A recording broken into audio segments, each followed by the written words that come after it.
할렐루야. 이제 고난주간 새벽 묵상 4일째입니다.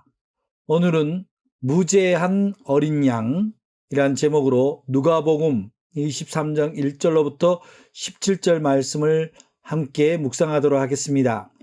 먼저 찬송가 151장 만왕의 왕 내 주께서 찬송하겠습니다.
네, 이제 하나님 말씀, 성경 말씀 함께 보겠습니다.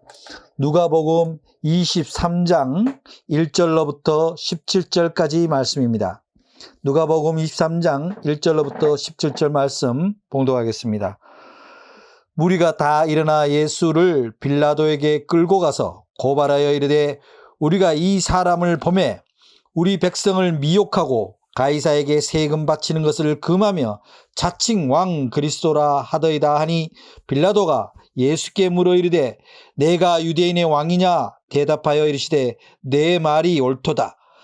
빌라도가 대제사장들과 무리에게 이르되 내가 보니 이 사람에게 죄가 없도다 하니 무리가 더욱 강하게 말하되 그가 온 유대에서 가르치고 갈릴리에서부터 시작하여 여기까지 와서 백성을 소동하게 하나이다.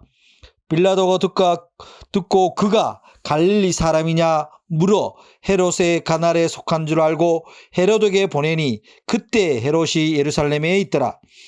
헤롯이 예수를 보고 매우 기뻐하니 이는 그의 소문을 들었으므로 보고자 한지라 오래되었고 또한 무엇이나 이적 행하심을 볼까 바라했던 영고로라.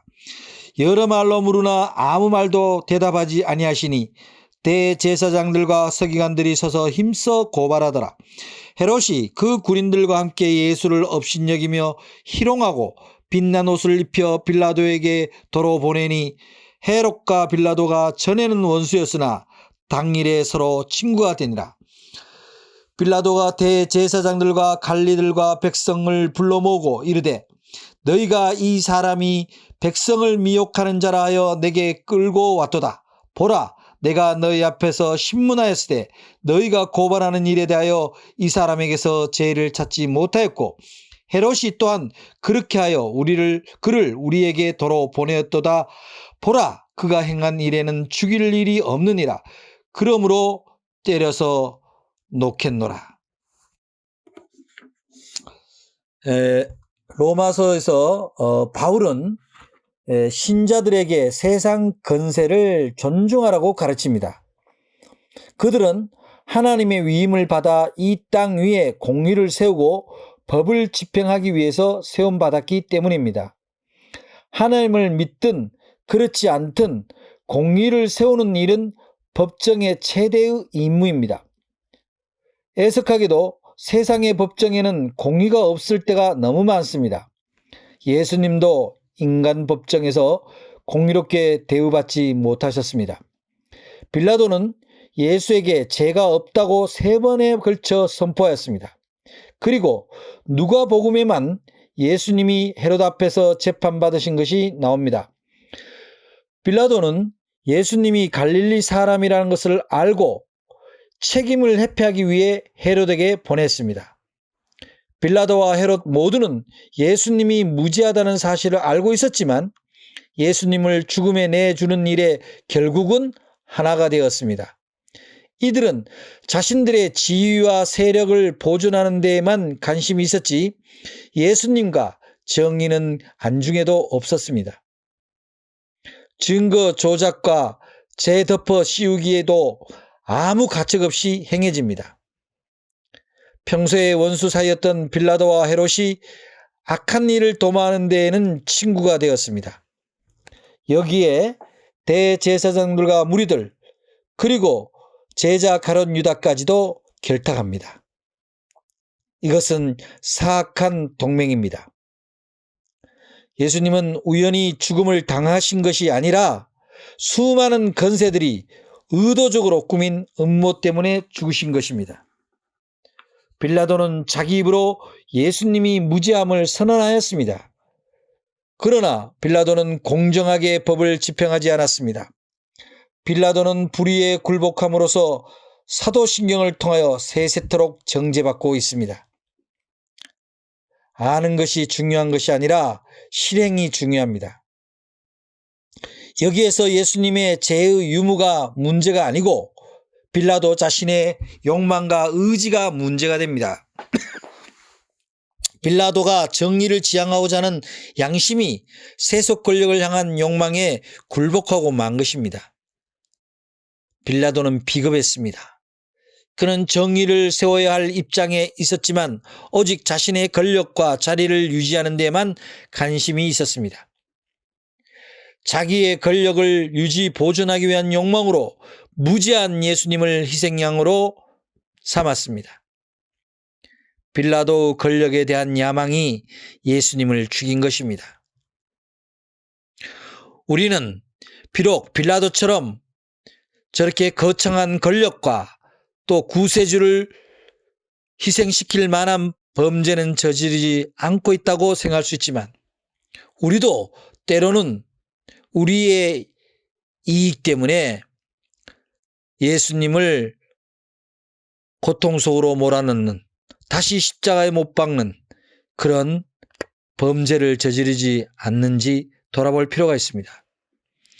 우리가 악인들의 꾀를 쫓아서 살아간다면 다시 예수를 빌라도의 법정에 세우는 것과 마찬가지입니다.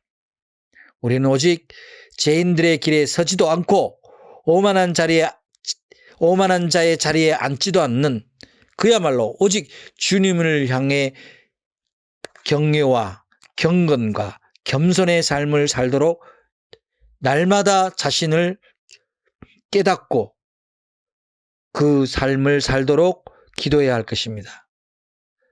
우리 주님은 죄 없이 돌아가신 무죄한 어린 양이었습니다. 그래서 마지막 유월절 제물로서 우리 주님이 드려진 것입니다. 그 유월절 제사로 인해 예수님의 십자가 제물로 인해 우리는 구원받았고 우리는 더 이상 세상의 논리나 권력에 의해서 휘둘려지지 않는, 자신의 양심을 팔지 않는 그런 거룩한 존재가 되었습니다. 오늘도 그러한 거룩한 성도로서 자신을 지켜갈 수 있는 여러분들 되시기를 주님의 이름으로 축복합니다. 기도하겠습니다. 사랑의 하나님, 오늘도 우리는 세상의 권력 때문에 무지한 예수를, 십자가에 못 박은 자들을 다시 한번 목격합니다. 우리들의 삶 가운데서도, 우리들의 신앙 가운데서도 우리도 모르게 우리의 유익을 추구하다가 예수님을 놓치는 일이 없도록 저희를 붙들어 주시옵소서. 예수 그리스도 이름으로 기도합니다. 아멘.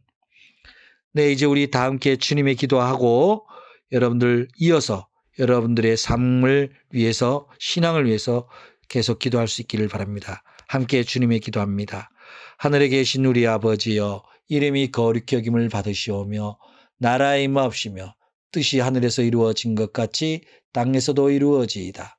오늘날 우리에게 일용할 양식을 주옵시고 우리가 우리에게 죄진 자를 사하여 준 것 같이 우리 죄를 사하여 주옵시고 우리를 시험에 들게 하지 마옵시며 다만 악에서 구하옵소서.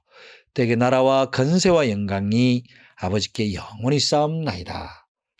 아멘.